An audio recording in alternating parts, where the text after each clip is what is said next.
Assalamualaikum warahmatullahi wabarakatuh.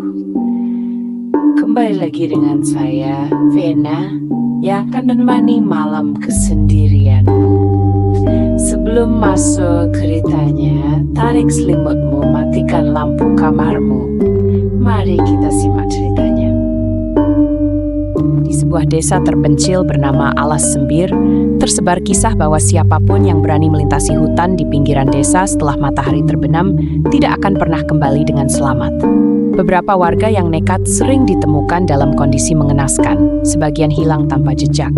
Suatu malam, 3 pemuda mereka, konten kreator, Dika, Rian, dan Sari, memutuskan untuk membuktikan bahwa semua itu hanya mitos.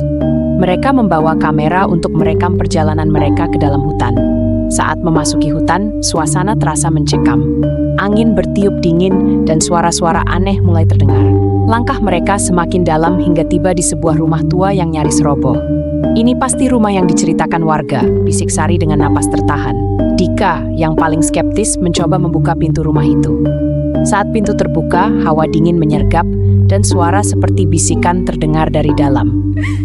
Kamera yang mereka bawa tiba-tiba mati, dan dari dalam kegelapan, sosok wanita dengan wajah rusak muncul. Mereka berlari ketakutan, tetapi jalan keluar terasa semakin jauh. Satu persatu mereka mulai menghilang. Rian yang berusaha memanjat pohon untuk melihat jalan keluar tiba-tiba terjatuh tanpa sebab. Sari yang berusaha menolong justru melihat sosok menyeramkan di balik bayang-bayang pepohonan. Dika satu-satunya yang tersisa, berlari sekuat tenaga ke arah desa. Tetapi ia kembali ke tempat yang sama, rumah tua itu. Pintu rumah kini terbuka lebar, dan dari dalam terdengar suara sayup-sayup memanggil namanya. Esok paginya, warga desa menemukan kamera mereka tergeletak di depan gerbang hutan. Isi rekaman menunjukkan ketiganya masih berjalan di dalam hutan, tetapi di akhir video terlihat sosok hitam berdiri di belakang mereka, tersenyum menyeramkan. Tak ada yang tahu apa yang terjadi pada Dika, Rian, dan Sari. Tapi sejak malam itu, warga desa sering mendengar suara langkah kaki di pinggir hutan dan bisikan yang memanggil-manggil nama mereka. Esok paginya, warga desa menemukan kamera mereka di depan gerbang hutan.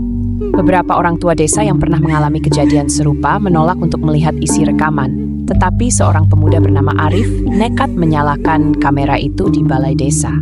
Rekaman dimulai dengan suasana biasa. Dika, Rian, dan Sari bercanda sambil berjalan.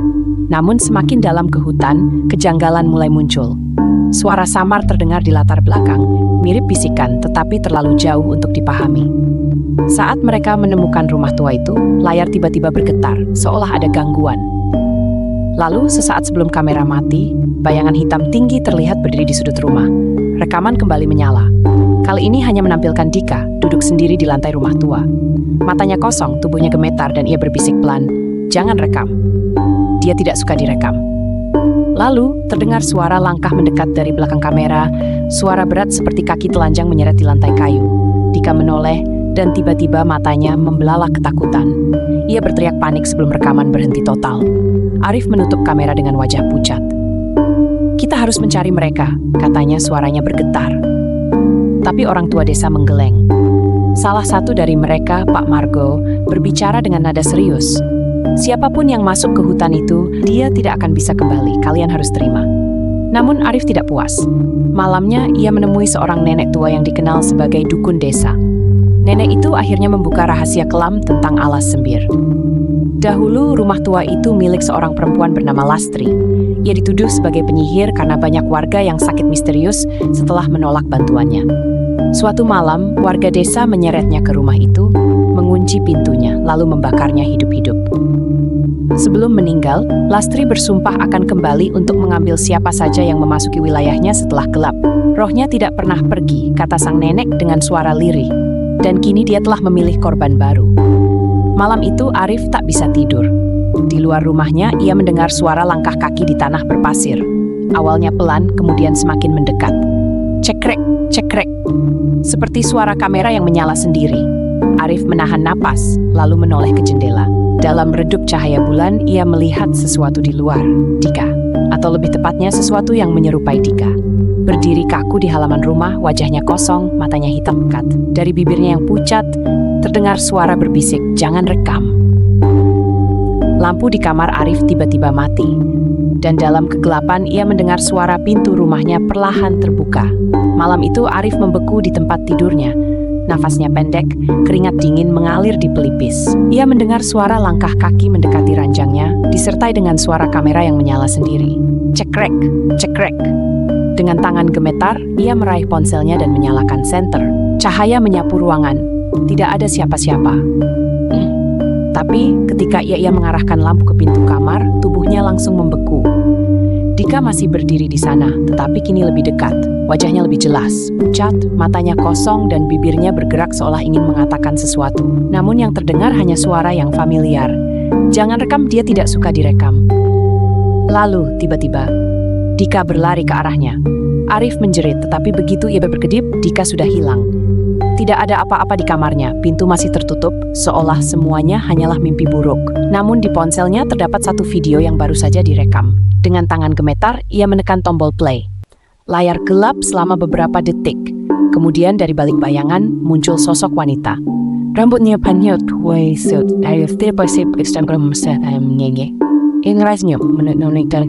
dan lalu terdengar suara berbisik pelan. Kau melihatnya. Sekarang aku akan menemuimu. Menyelidiki kutukan esok paginya, Arif tidak bisa diam. Ia merasa ada sesuatu yang janggal. Ia kembali menemui nenek dukun yang sebelumnya memperingatkannya tentang kutukan Lastri. Namun ketika ia sampai di rumah nenek itu, ia menemukan rumahnya dalam keadaan berantakan. Benda-benda berserakan di lantai dan ada jejak tangan hitam di dinding. Di tengah ruangan, nenek itu terduduk membelakangi pintu, bahunya naik turun seolah sedang menangis. "Nek," panggil Arif dengan suara parau. Perlahan, nenek itu menoleh. Arif hampir muntah. Wajah nenek itu sudah bukan wajah manusia lagi, matanya hitam sepenuhnya, bibirnya sobek hingga ke pipi, dan dari dalam mulutnya, suara perempuan lain terdengar, suara yang tidak mungkin berasal dari nenek itu. "Dia datang untukmu." Nenek itu tertawa. Tawa yang semakin lama semakin tinggi, berubah menjadi jeritan yang menusuk telinga.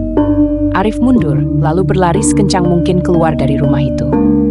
Ketakutan Arif semakin menjadi.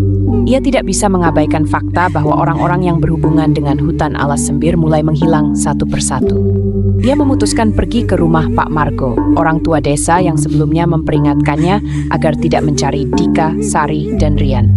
Namun saat tiba di rumahnya, ia menemukan sesuatu yang mengejutkan. Di dinding rumah Pak Margo terdapat foto-foto lama dari tahun 1960-an. Di salah satu foto terlihat sekelompok warga berkumpul di depan rumah kayu yang sudah lapuk. Rumah yang sama yang ditemukan Dika dan teman-temannya di hutan. Di tengah foto ada seorang perempuan muda yang menunduk, tubuhnya penuh luka, rambutnya acak-acakan. Di bawah foto itu tertulis sebuah nama, Lastri. Arif terkejut. Ia berbalik dan menatap Pak Margo yang duduk di kursinya, wajahnya gelap dan penuh ketakutan. "Lastri tidak mati dalam kebakaran," kata Pak Margo dengan suara berat. "Ia keluar dari rumah itu sebelum api melahapnya. Tapi kami," ia menelan ludah, "kami menyeretnya kembali ke dalam dan membakarnya hidup-hidup." Arif menahan napas. "Jadi selama ini bukan arwahnya yang menghantui?" Pak Margo menatapnya dalam-dalam. "Bukan hanya arwahnya." Arif tidak mengerti. Tapi saat ia melihat kembali foto-foto itu, ia menyadari sesuatu yang mengerikan. Di setiap foto lama, di balik bayangan, ada sesosok wajah samar yang selalu mengintip. Dan sosok itu berada di belakangnya sekarang.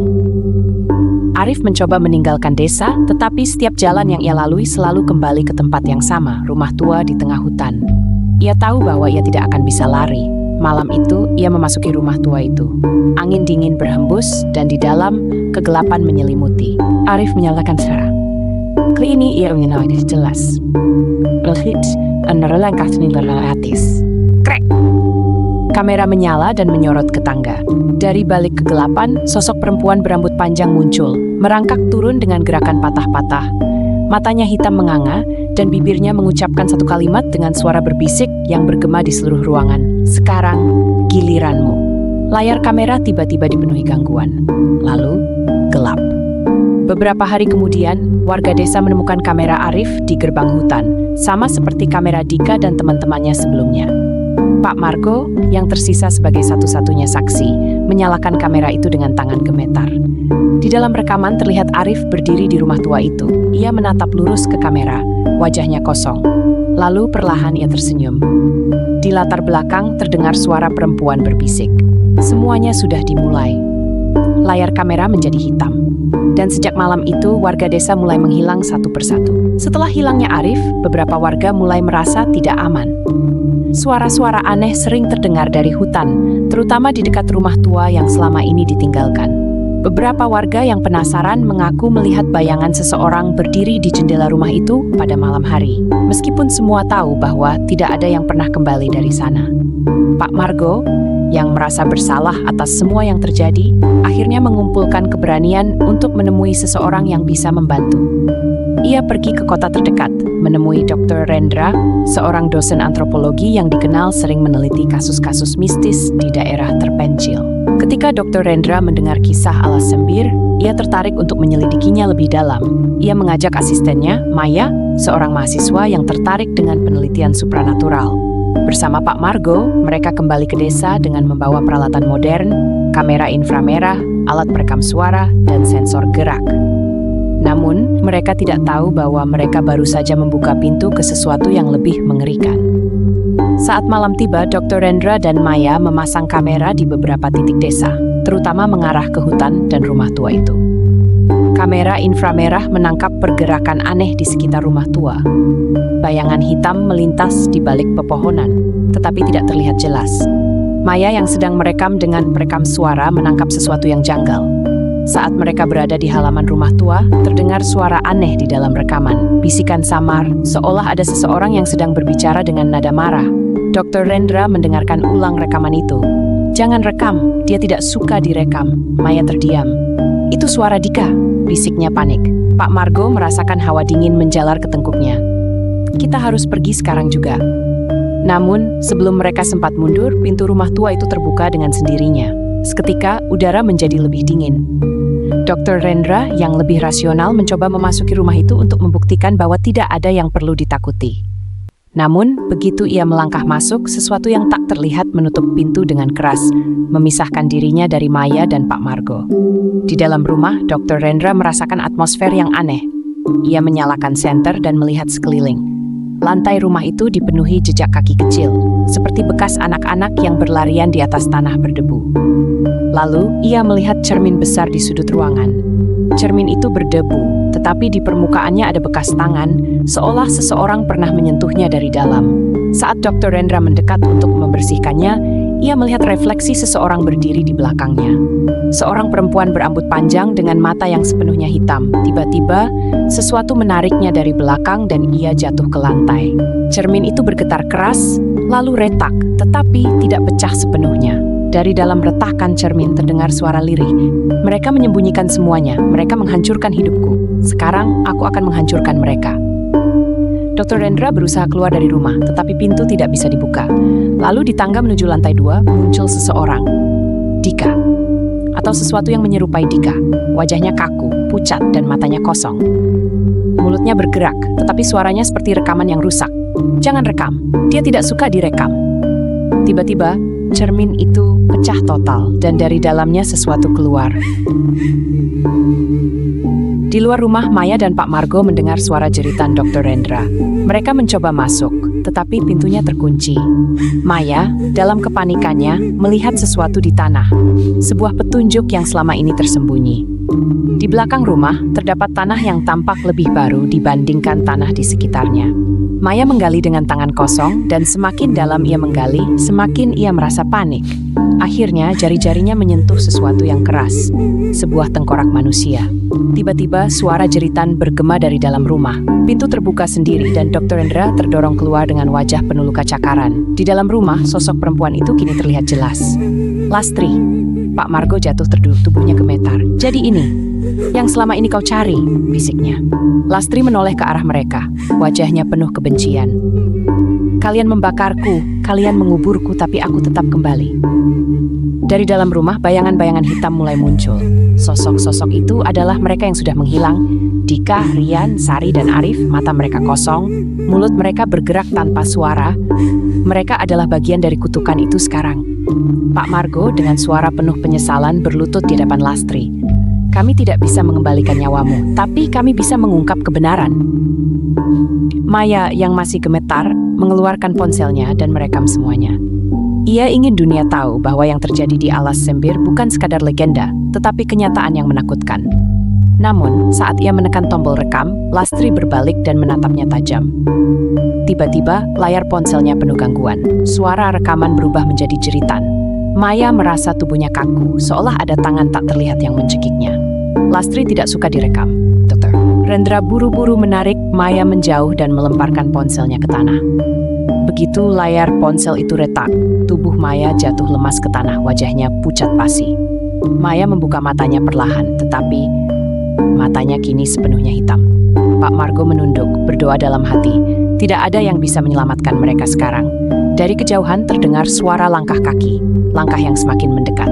Sejak malam itu, Maya tidak lagi sama. Matanya yang hitam seperti tanpa kehidupan. Ia tidak berbicara, tidak bereaksi, dan hanya menatap kosong.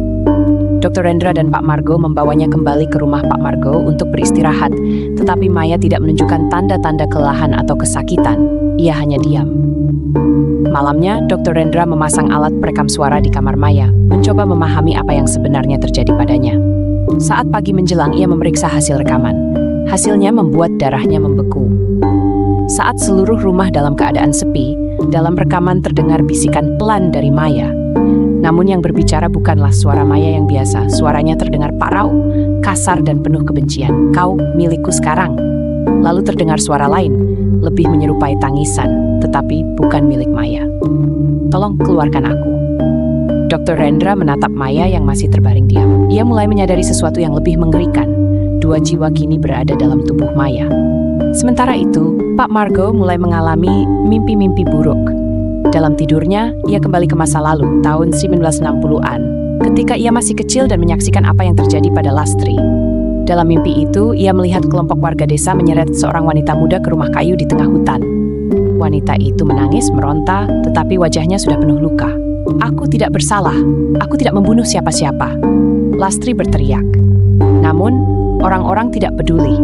Mereka menahannya, menyiram tubuhnya dengan minyak, lalu menyalakan api. Di sudut kerumunan, anak kecil yang ketakutan itu adalah dirinya sendiri, Pak Margo. Saat Lastri berteriak kesakitan dalam kobaran api, ia menoleh ke arah Pak Margo kecil dan tersenyum penuh dendam. Lalu ia berbisik dengan suara yang meresap ke dalam jiwanya. "Aku akan kembali. Aku akan mengambil semuanya." Pak Margo terbangun dengan napas terengah-engah, tubuhnya dibanjiri keringat. What do you see? But how do you sort of what is sin to what I like that Di dalam pikirannya, Maya masih ada di sana. Ia berteriak, mencoba melawan sesuatu yang menguasai tubuhnya, tetapi tidak ada yang bisa mendengarnya. Ia merasa terjebak dalam kegelapan, melihat semua yang terjadi dari balik bayangan. Terkadang ia bisa melihat Lastri berdiri di hadapannya, tersenyum sinis. "Kau menggantikanku sekarang," kata Lastri. Maya ingin melawan, tetapi setiap kali ia berusaha menggerakkan tubuhnya, sesuatu yang tidak terlihat menekannya dengan keras, menahannya seperti boneka yang dikendalikan tali. Dan yang lebih mengerikan lagi, ia bisa merasakan jiwa-jiwa lain di sana. Dika, Rian, Sari, Arif. Mereka terperangkap di dalam kegelapan yang sama. Maya ingin berteriak, tetapi suara yang keluar dari mulutnya hanyalah bisikan. "Tolong, keluarkan aku." Dr. Rendra tidak bisa tinggal diam. Ia menggali lebih dalam sejarah desa Alas Sembir, mencari sesuatu yang bisa menghentikan kutukan ini. Akhirnya, dalam arsip desa yang sudah berdebu, ia menemukan catatan yang hampir terlupakan. Tertulis di sana bahwa Lastri adalah anak dari seorang dukun wanita yang dituduh sebagai penyebab wabah penyakit di desa. Setelah ibunya dibakar hidup-hidup, Lastri disembunyikan oleh beberapa orang baik hati di desa. Namun, ketika beberapa warga mulai menghilang secara misterius, orang-orang mulai curiga bahwa Lastri mewarisi ilmu hitam ibunya. Tanpa bukti, mereka menyeretnya ke rumah di tengah hutan dan membakarnya. Namun ada satu fakta yang lebih mengerikan. Lastri tidak pernah mati dalam kebakaran itu. Ia berhasil melarikan diri, tetapi beberapa orang memburunya dan menguburnya hidup-hidup di belakang rumah itu. Dr. Rendra langsung tersadar, inilah sebabnya kutukan ini begitu kuat. Lastri bukan sekadar arwah penasaran, ia adalah jiwa yang tidak tenang karena ketidakadilan. Jika mereka ingin menghentikan teror ini, mereka harus menemukan jasad Lastri yang sebenarnya dan membebaskan jiwanya. Namun, sebelum Dr. Rendra sempat memberitahu Pak Margo, sesuatu yang mengerikan terjadi. Maya menghilang. Pintu rumah Pak Margo terbuka lebar dan jejak kakinya mengarah ke hutan tempat rumah tua itu berada. Dr. Rendra dan Pak Margo segera berlari ke arah hutan, tetapi begitu mereka mendekati rumah tua itu, mereka melihat sesuatu yang membuat darah mereka membeku. Maya berdiri di depan rumah dengan mata hitam yang bersinar di kegelapan. Ia tersenyum. Tetapi itu bukan senyuman Maya. Lalu dengan suara yang bukan miliknya, ia berkata pelan, "Kalian sudah terlambat." Tiba-tiba, seluruh hutan menjadi gelap. Angin bertiup kencang dan dari balik pepohonan, bayangan-bayangan mulai muncul.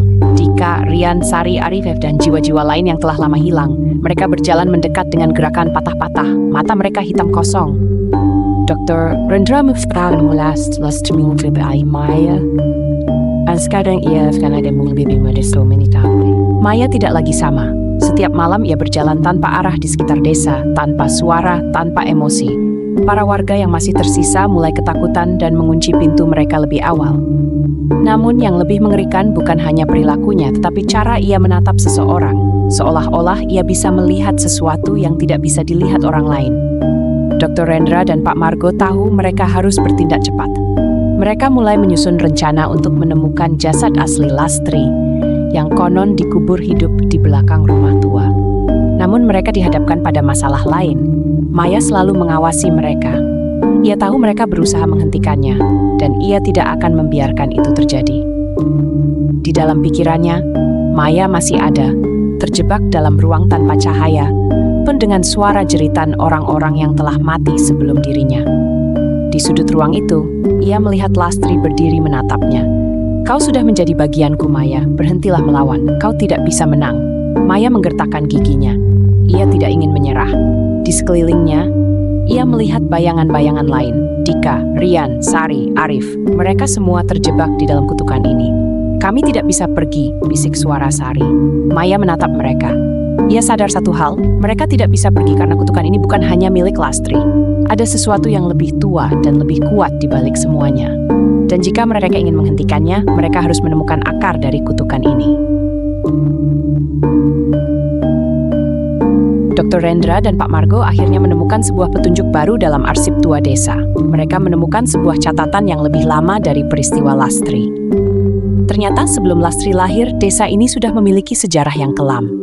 Dahulu, seorang dukun sakti bernama Kiraksa pernah tinggal di desa ini.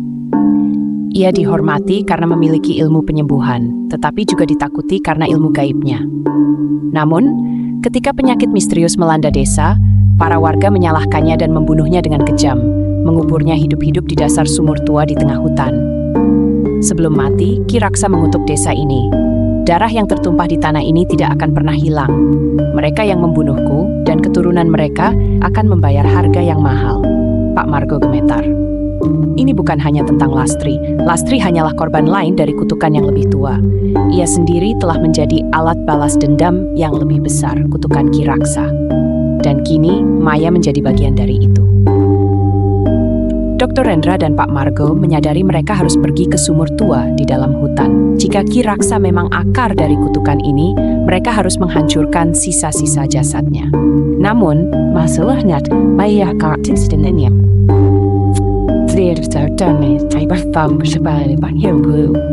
Matanya hitam pekat, wajahnya tanpa ekspresi. Lalu ia berbicara dengan dua suara sekaligus, suara Maya dan suara lain yang lebih dalam dan mengancam. "Jangan coba-coba menghentikan ini. Kau pikir kau bisa melawan sesuatu yang sudah ada selama ratusan tahun?" Pak Margo menggigil. Ia tahu suara itu bukan suara Maya, itu suara Kiraksa. Namun Dr. Rendra tetap tenang.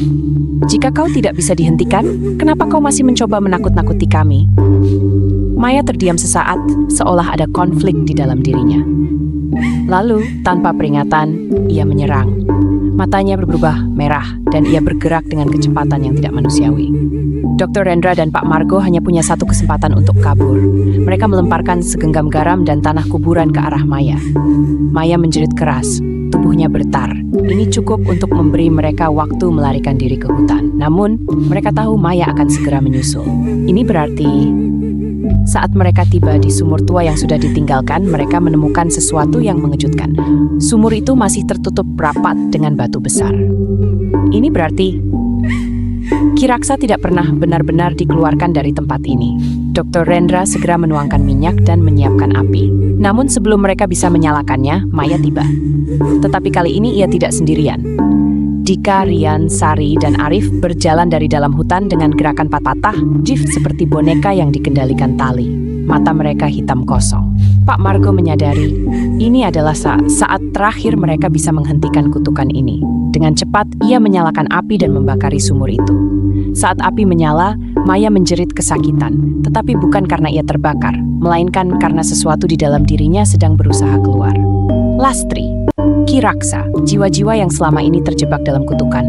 Satu persatu, mereka mulai melepaskan diri dari tubuh Maya. Lastri muncul dalam wujud aslinya, tidak lagi menyeramkan, wajahnya penuh kesedihan. Akhirnya, aku bebas, bisiknya. Sementara itu, sosok hitam raksasa Ki Raksa muncul di atas sumur, berusaha bertahan, tetapi api semakin membesar. Ia akhirnya lenyap ke dalam kobaran api, membawa semua dendamnya bersamanya. Saat semua selesai, Maya terjatuh ke tanah. Matanya kembali normal. Jiwa-jiwa yang lain perlahan-lahan menghilang, kembali ke tempat mereka seharusnya berada. Hutan yang tadinya gelap dan penuh bisikan menjadi sunyi. Maya membuka matanya perlahan, ia kembali. Pak Margo berlutut, menangis. Ia tahu akhirnya semua telah berakhir. Beberapa minggu kemudian, Maya mulai kembali ke kehidupannya. Namun, ada satu hal yang masih menghantuinya. Setiap malam, dalam mimpinya, ia mendengar bisikan halus. Kau sudah menyelamatkan mereka, tapi kau tidak bisa menyelamatkan dirimu sendiri. Lalu ia melihat sesuatu di cermin. Bayangannya tidak mengikuti gerakannya. Lalu bayangan itu tersenyum kepadanya, dengan mata hitam yang perlahan kembali muncul. Maya kembali ke kehidupannya setelah semua yang terjadi. Namun, ada sesuatu yang terus mengganggunya. Malam demi malam, ia dihantui oleh suara-suara samar, bayangan-bayangan yang bergerak di sudut matanya, serta mimpi buruk yang terus berulang. Tetapi bukan hanya Maya yang tersiksa. Ada sesuatu yang belum selesai. Dika adalah orang pertama yang merasakan ada yang salah. Sejak kejadian di hutan, ia sering merasa ada sesuatu yang mengawasinya. Saat ia berjalan di rumahnya yang sepi, ia melihat bayangannya sendiri bergerak lebih lambat dari dirinya. Terkadang, bayangan itu tersenyum kepadanya. Lalu suatu malam, ia mendengar bisikan saat sedang tidur. Kau seharusnya tidak kembali. Ia terbangun dengan keringat dingin. Saat ia melihat ke cermin, wajahnya sendiri menatapnya dengan mata hitam pekat. Bayangannya berbicara kepadanya, kau masih milik kami. Lalu cermin itu retak dengan sendirinya. Rian berusaha melupakan segalanya. Ia bahkan mencoba pindah ke kota lain, tetapi ada satu masalah.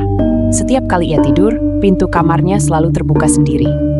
Ia berkali-kali menguncinya, tetapi keesokan paginya, pintu itu akan terbuka kembali. Suatu malam, ia memutuskan untuk merekam apa yang terjadi. Saat ia memeriksa rekaman keesokan paginya, ia melihat sesuatu yang tidak seharusnya ada di dalam kamarnya. Saat ia tidur, seseorang berdiri di sudut ruangan, menatapnya dalam diam. Ketika ia melihat lebih dekat, tubuhnya membeku. Sosok itu adalah dirinya sendiri, tetapi dengan mata hitam kosong dan wajah tanpa ekspresi. Lalu, sebelum rekaman berakhir, sosok itu tersenyum, dan layar menjadi gelap. Sari mulai merasakan keanehan ketika setiap malam ia mendengar suara tangisan dari bawah kasurnya. Suara itu lemah, seperti seseorang yang meminta tolong. Awalnya ia mengira itu hanya halusinasi. Namun suatu malam, ia memutuskan untuk merekam suara itu dengan ponselnya. Ketika ia memutar rekamannya, suara itu terdengar lebih jelas. Tolong aku masih di sini. Sari menggigil. Ia langsung melihat ke bawah kasurnya, tetapi tidak ada apa-apa. Namun ketika ia megakkan tubuhnya kembali, ia melihat pantulan cermin di depannya. Dan dari dalam cermin, ia melihat sesuatu merangkak keluar dari bawah kasurnya. Arif mengalami hal yang berbeda. Ia mulai menggambar sesuatu tanpa sadar, wajah-wajah yang tidak ia kenal. Setiap malam ia akan bangun dan menemukan dirinya telah menggambar potret seseorang dengan mata hitam pekat. Lalu suatu malam saat ia menatap salah satu lukisan yang ia buat, wajah di dalam lukisan itu bergerak. Matanya berkedip, mulutnya tersenyum. Dan lalu, dari dalam kertas, suara berbisik. Kami belum selesai, Arif. Tangan dalam lukisan itu perlahan merayap keluar dari kertas, mendekatinya. Maya mulai menyadari bahwa sesuatu yang lebih besar sedang terjadi. Kutukan Ki Raksa memang telah dihancurkan, Tetapi jiwa-jiwa yang telah disentuh oleh kegelapan tidak bisa benar-benar kembali normal. Dika, Rian, Sari, dan Arif masih terhubung dengan sesuatu dari dunia lain. Dan itu berarti Maya juga belum sepenuhnya bebas. Saat ia meneliti lebih dalam, ia menemukan sesuatu yang mengerikan. Ada entitas lain yang lebih besar dari Ki Raksa, yang selama ini bersembunyi dalam bayangan. Kutukan yang mereka alami bukan hanya berasal dari Ki Raksa atau Lastri. Ada sesuatu yang lebih tua, lebih kelam, yang selama ini hanya menunggu kesempatan untuk kembali. Maya mulai menyadari bahwa mereka bukan korban, mereka adalah bagian dari sesuatu yang lebih besar. Dan kini, ia harus mencari cara untuk mengakhiri semuanya sebelum terlambat.